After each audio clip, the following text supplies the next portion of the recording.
لولرا وقارا وتنبودا إرجما ربي عليه الصلاة والسلام صحابوتا إسا خيسة تاو الجرام وصوتا وجرو والرب وجي ما خيسة انت لتكاتو جرام ilmoo isiitiin abdigamaa fi gamana deemti ilmoo isii barbaada.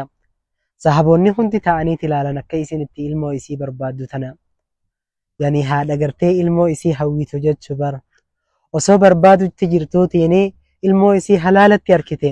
Ilmoonis hoggaa isii harkite cahaatichi irraatti dhufte isinis cahaatti dhayite.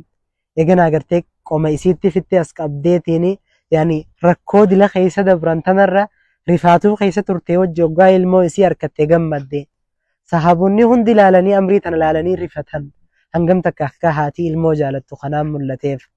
Rasuulli sallallahu alayhi wasallam yeroo tana isaan laalee irraa fayyadamuu fade. Cufuma haala takka arge hundaa'u sahaboota isaati gorsa. Hoggaa kana isaaniin jee atarawna haadhihi mulqiyatan waladahaa finnaar sa isiin tun ilmoo isiidhaa ibidda keessa ni darbiti jettanii ni yaaddanii jeen. Yaa ergamaa rabbii abadan jaaniin akkanatti osoo jaalattuu moo jaaniin alayhi salaatu wassalaam.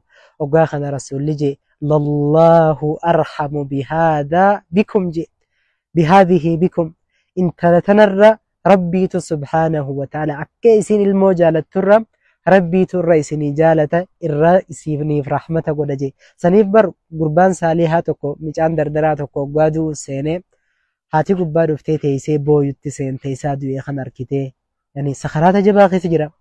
Hoggaa kana jee yeroo beefate yaa umma silaa hisaabni qiyya si harkatti tahee ibiddatti nani darbitaahii jeen. Lakki abadan sin darbuu jetteen. Akkamittiin si darba jetteen. Rabbiitu sirra rahmata naa godhaa barjeen.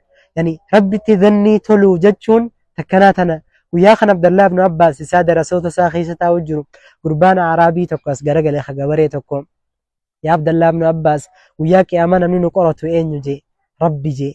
Gurbaan kun kofale duba gammade maaliif dammeeyta jennaan rabbii duniyaa irratti gaarii malee irraa hin arkin eega duuni akkamitti gaarii malee irraa agarra jee rabbitti tola ooluu jechuun. Saniif rabbi subhaanahu wa ta'ala gaafa gartee ilmaan namaa uumuudhaan duratti jaan arshii isaa jalatti wanni barreeffamaa jiru inna rahmatii sabaqata ghadabii rahmata kiyyaatu dallansootiyya injifate haja'u. Rabbii gaarii isa tawwaab ta'e kana ka guyyaa hundaa'u harkasaa banees eegu ka gama isaa deebituuf halkanii guyyaa dilii teetirraa gama isaa achi deebii rabbiin si qeebalaa.